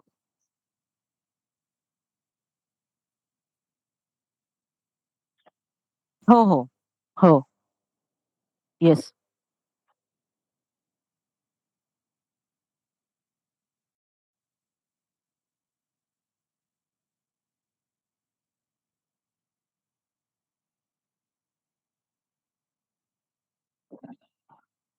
अ, हो, म्हणजे आता इथे अ, हे ॲक्चुअल डेव्ह एन्व्हायर्नमेंट आहे. इथे मी लॉग इन केले. आता लॉग आउट करून मी आता ॲडमिनने लॉग इन करणार आहे. माझं नेट गेलं का काय? नाही आहे की. हां, ठीक आहे.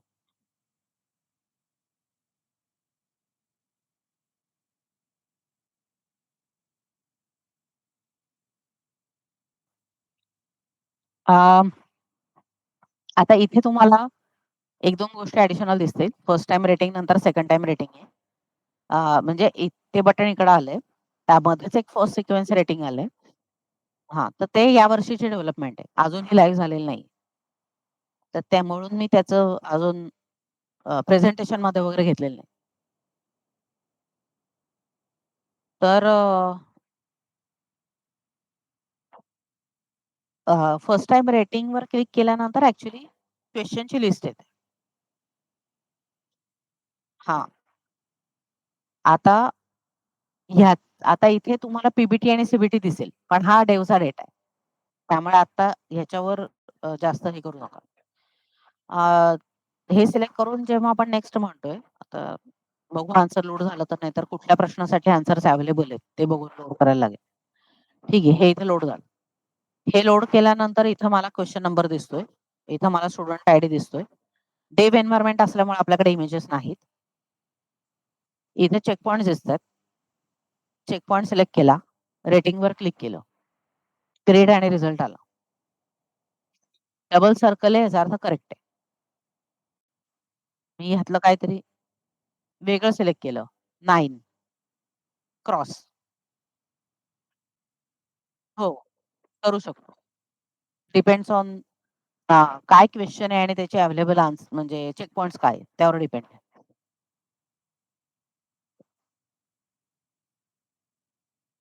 Master data. Master data.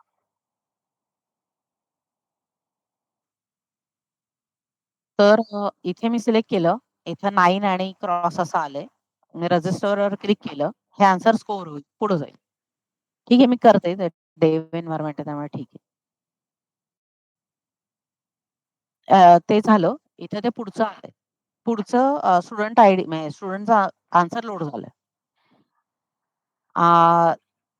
आता या सुरुवातीला हे जे पंच टेक्स्ट डीप काय डीप रीडचा रोल जो आहे, तर आपल्याला ह्याचं जे पंच टेक्स्ट मिळालेलं आहे ते इथे दिसतंय. तर त्यांनी हे मागच्या वर्षी हाईड करायला सांगितलं होतं. या वर्षी त्यांनी इथे डिस्प्ले करायला सांगितलं. त्यामुळे हे आता आपण डिस्प्ले करतो रेटिंगच्या स्क्रीनवर खालती. तर हेच आन्सर म्हणजे वरती जी इमेज लोड होते, त्या इमेजमध्ये हेच आन्सर लिहिलेलं असतं. ते पंच टेक्स्ट हां, तर त्याचा पंच टेक्स्ट म्हणून सिस्टममध्ये अवेलेबल येते. ते फक्त इथे डिस्प्ले होतं. ह्याची हेल्प घेऊ शकतात. सध्याच्या प्रोसेसनुसार. अजून एक ह्याचा उपयोग आहे. मी सांगणार आहे वेगळा. पण आत्ता इथे डिस्प्ले केल्याचा काय फायदा आहे? तर त्याची ते हेल्प घेऊ शकतात स्कोरिंगसाठी. आणि इथे कॅरेक्टर काउंट वगैरे असं पण काही ॲडिशनल इन्फॉर्मेशन इथे मिळते. हां, सांगते. तर इथे आपण जेव्हा ते करतोय, तेव्हा इथे स्कोर्ड आन्सर्स इथं 1 दिसते मला. मी आता समजा परत दुसरं सिलेक्ट केलं, रेटिंगवर म्हणलं, रजिस्टर म्हणलं. इथे स्कोर्ड आन्सर्स 2. म्हणजे हां, मी आत्तापर्यंत म्हणजे मी लॉग इन करून first time scoring screen through आल्यानंतर मी किती आन्सर स्कोर केली? 2 केली. ती मला इथून बघता येतात.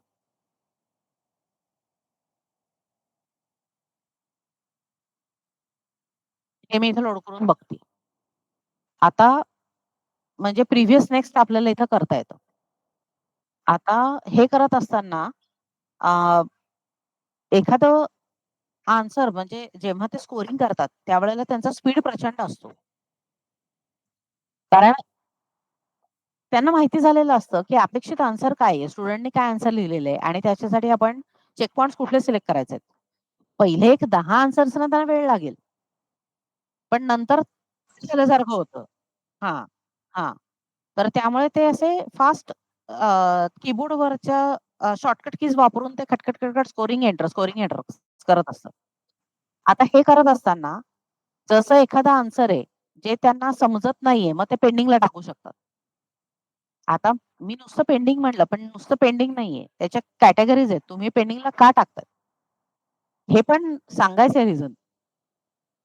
तर त्यांनी वेगवेगळे रिझन्स इथे लिहिलेली आहेत. त्यातलं जे मॅच होईल, ते सिलेक्ट करायचं आणि रजिस्टर म्हणायचं. आता हेही सोडून त्याला जर खात्री असेल, की नाही मी स्कोरिंग बरोबर करतोय. मला पेंडिंगला टाकायची गरज नाही वाटत आहे. पण तरी असं वाटतंय, की आपण एकदा कन्फर्म करून घेऊ. तो बुकमार्क करून ठेव. ते स्कोरिंग करत असताना ते बुकमार्क आणि मग त्याने रेटिंगवर क्लिक केलं, ते रजिस्टर झालं, तर इथं बुकमार्क लिस्ट आहे.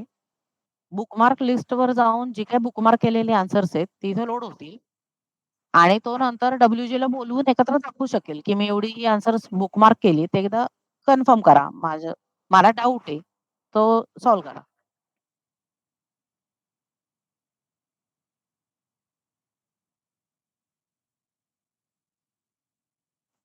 हे पेंडिंगला टाकणं हा एक ऑप्शन आहे.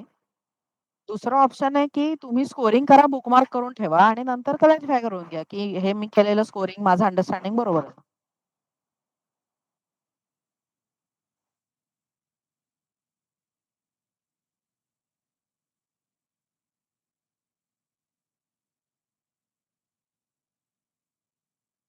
नाही, नाही. हे जे काय सगळं पडलंय ना, हे त्या स्कोररच्या नावावर एंट्री आहे.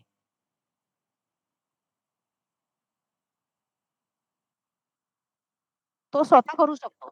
स्वतः करू शकतो. म्हणजे तो तिथं फर्स्ट टाईमला आता मी तिथं बुकमार्क केलेली 2 दिसतात. मी या पहिल्या क्वेशनसाठीच केलं होतं. तर मी फर्स्ट क्वेशनसाठी लोड केलं. मी त्या बुकमार्क लिस्टवर गेले. हे सिलेक्ट केलं. आन्सर लोड झालं. आता तर ते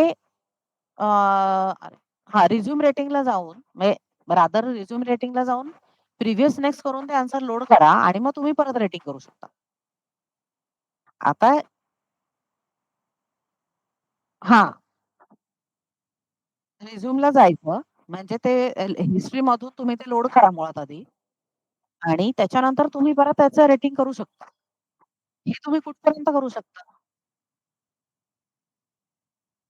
मी जे बुकमार्क केले तेच मी दाखवू शकते. मी जे स्कोर केले येईल करता, सगळं करता येतं. कुठपर्यंत? जोपर्यंत ते रेकॉर्ड राइट. 121 आणि 122 मध्येच फिरतंय तोपर्यंत.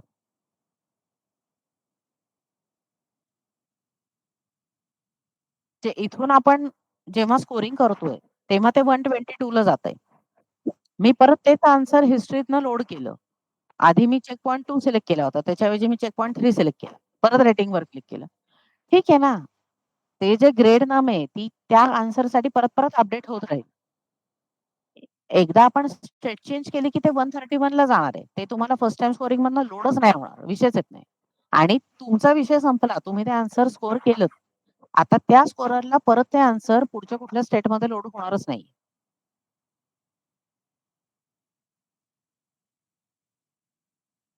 ते मग दुसऱ्या स्कोररला लोड होईल, तुम्हाला नाही. हं.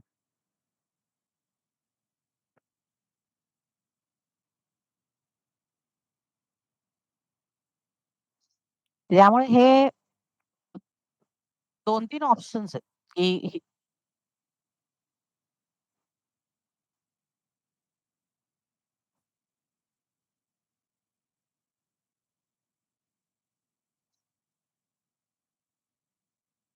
तर ते आयदर तुम्ही स्वतःच स्कोर केलेली आन्सर्स हिस्ट्रीमधनं जाऊन बघू शकता.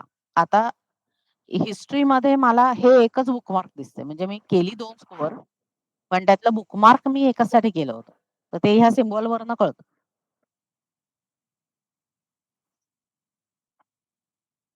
आणि एकदा आपण स्टेट चेंज केली, की हिस्ट्रीत जाऊन काही दिसणारच नाही. गेलं ते पुढच्या स्टेटला. हां, हां.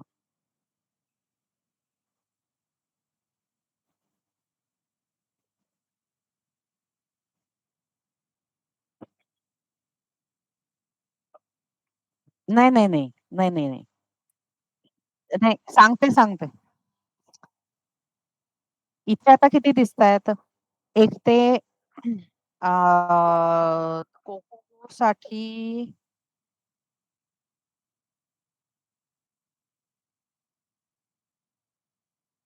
कोकोकोसाठी इथे 63 आहेत.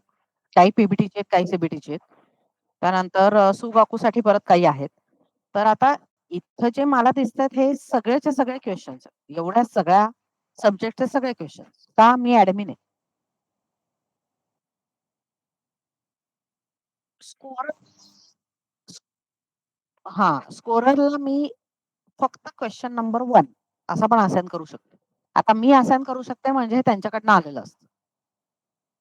हा स्कोरर त्याला हे क्वेश्चन्स, हा दुसरा स्कोरर त्याला हे क्वेश्चन्स.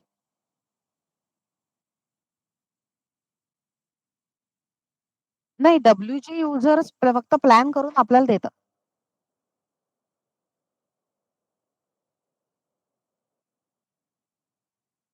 नाही नाही, ते इम्पोर्ट विम्पोर्ट ते शिकतायत आता. ही इम्पोर्ट फंक्शनॅलिटी आपण मागच्या वर्षी डेव्हलप केली. आधीची जी सिस्टीम होती ती पहिलं जे युजर क्रिएशन म्हणजे आता मास्टर डेटा क्रिएशन हा कसं आहे, हे ऍक्च्युअल सायथन सिस्टीमचा भाग आहे.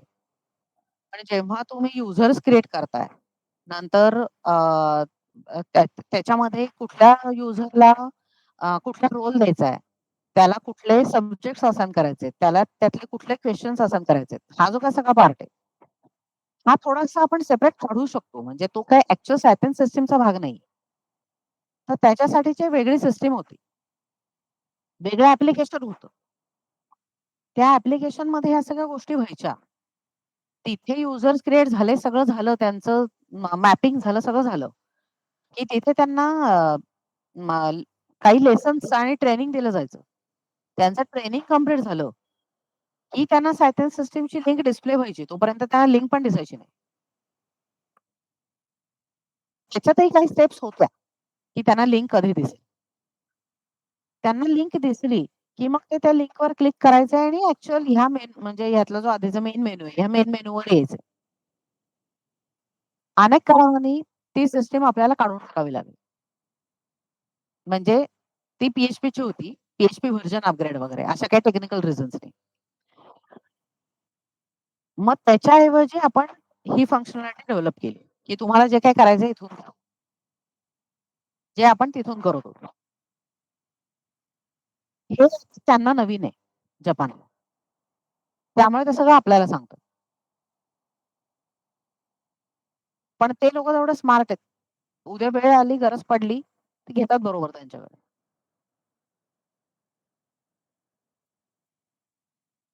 त्यामुळे युजर क्रिएशन, त्यांना कुठले सब्जेक्ट असाइन करायचे, पहिली गोष्ट त्या सब्जेक्टचे कुठले क्वेश्चन्स असाइन करायचे, ह्या ज्या काही सगळ्या गोष्टी आहेत, ह्या सगळ्या ऑलरेडी झालेल्या असतात. त्यामुळे एखाद्या युजरने लॉग इन केलं, तो फर्स्ट टाइम रेटिंग वर गेला आणि इथे त्याला हा क्वेश्चन नंबर 1 आणि क्वेश्चन नंबर 10 म्हणजे 1 आणि 10 एका खाली एक असे 2च क्वेश्चन दिसतात, बाकी काहीच दिसत नाही. हे पॉसिबल आहे.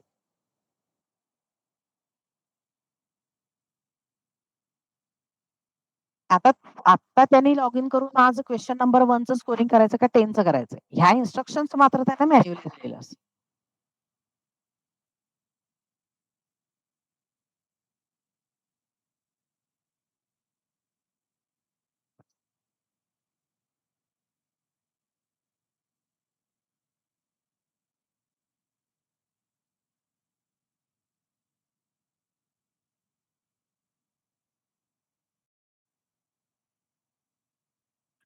नाही नाही नाही नाही, मला नाही समजलं.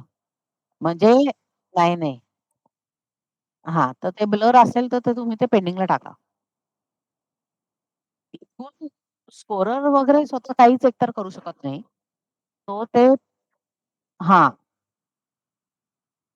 हा हा हा मग तो ह्याला ते डब्ल्यूजी पर्यंत जाईल.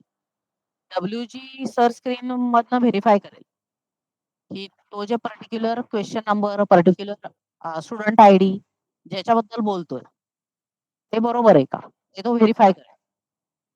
आणि त्याला जर ते व्हेरीफाय झालं तर मग त्याच्यावर काहीतरी पुढे हा.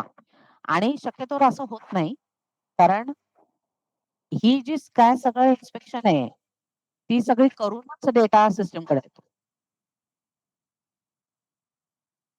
0 आहे. आणि इथे जे मी स्पेशल रेटिंगचे जे 4-5 क्रायटेरिया सांगितले की ब्लाइंड युजर आहे, ओएमआर रीड फेल्युअर आहे, त्यांना ते तिथं कळलेलं असतं की इमेजला प्रॉब्लेम आहे. ते तसा फ्लॅग टाकूनच सिस्टीम मध्ये ऍड करतात. काही कारणाने ते नाहीच होऊ शकत आहे. मग त्या केसमध्ये काय करणार, ऍक्च्युअल आन्सर पेपर हातात द्या आणि स्कोरिंग करा. तर इथे जे काही क्रायटेरिया आहेत, ह्या क्रायटेरियाचं स्कोरिंगच अशा प्रकारे होतं, की तुम्ही इमेज बघून स्कोरिंग करायचंच नाहीये. तुमच्या हातात आन्सर पेपर दिलेला आहे तो बघा आणि स्कोरिंग करा. मग ते ह्या क्रायटेरियात जातं. पण ते असं नंतर नाही टाकता येत. हे सगळं चेकिंग आधीच होतं. म्हणून मी म्हणलं, की हा जो काही आहे म्हणजे सायप्रस सिस्टीम हा 1/7 टीम आहे. त्यांच्या बाकीची अलीकडची पलीकडची कामं खूप चालतात.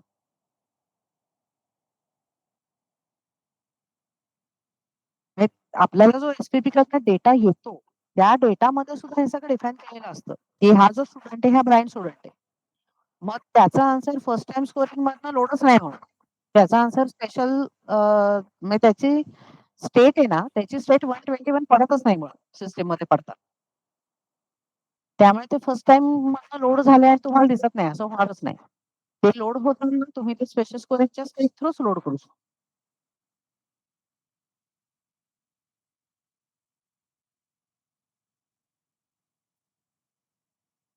ठीक यांचं काहीतरी डेव्हलप काम चाललेलं दिसतं.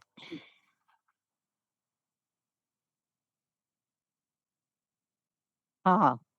कारण काही आता जी-के-पीचं तर पुढे आहे ना सपोर्ट, तर त्याची काही-काही डेव्हलपमेंट आणि बग फिक्सेस आणि अशा गोष्टी चालू आहेत.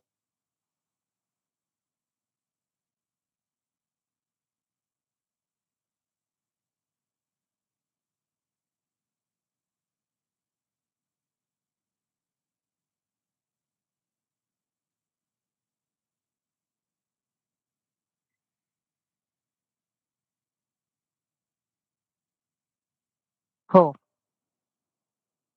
एक नवीन चॅनल क्रिएट केलेलं आहे. तिथे मी आदित्यला सांगितलं होतं ॲड करायला. तर हां, बहुतेक केलंय त्याने. तर जी काही इन्फॉर्मेशन आहे ते मी तिथं टाकतो. शेअर करतो डॉक्युमेंट. येस. ओके. चालेल. येस. थांबूयात. हां. Thank you. बाय. हां, उद्याची सांगते मी. थोडं उद्या मीटिंग्स वगैरे आहेत. तर ते बघून मी त्या ग्रुपला टाकते. नाही आधी तुम्हाला आजच कळवते टायमिंग काय असेल.